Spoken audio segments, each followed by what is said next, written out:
Sayo nga biboto ang mga naglangkob sa vulnerable sector sama sa senior citizen, PWD ug buntis alang sa barangay and SK election sa General Santos City.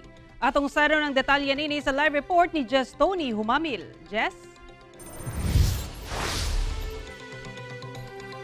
Sara, giuna ang mga senior citizen, mga PWD o mga buntis sa pagboto kakadawa.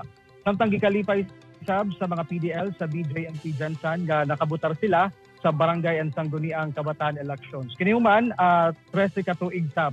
Una sila nakabutar pagbalik sa local elections. Sa kinatibukan, nahimong hapsay ang gipahigayong eleksyon o botohan dinia sa General Santos City. Usa ka oras una ang butuhan alang sa barangay and SK elections. Pipila ka mga senior citizens sa syudad ang nakaboto na. Lakip mga persons with disability. Usa na dinhi ang 70 anyos nga senior citizen nga si Nanay Merlin nga sayo pa lang miadto na sa Lagaw Central Elementary School aron makabutar. Para sa'yo magboto kay para madali ang formahuman sa'yo. Dagang kay tao, sir.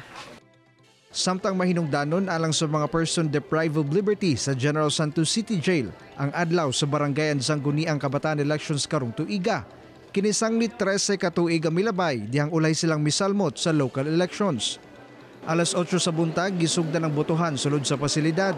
Sumala sa BJMP Jansan, anaa sa 147 ka mga PDL ang registered voter gikan sa male dormitory, samtang 13 gikan sa female dormitory.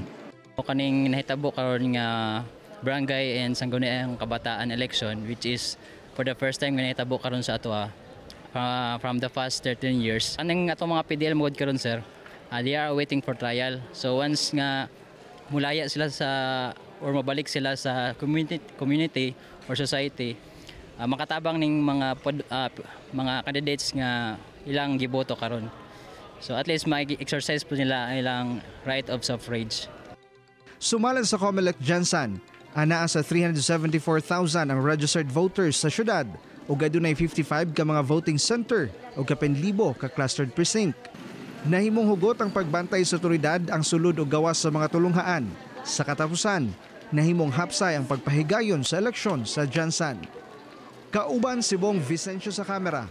Ako si Jess Tony Humamil para sa One Mindanao.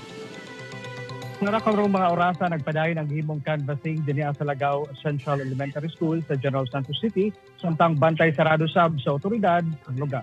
Sara. Okay, daghang salamat, Jess Tony Humamil.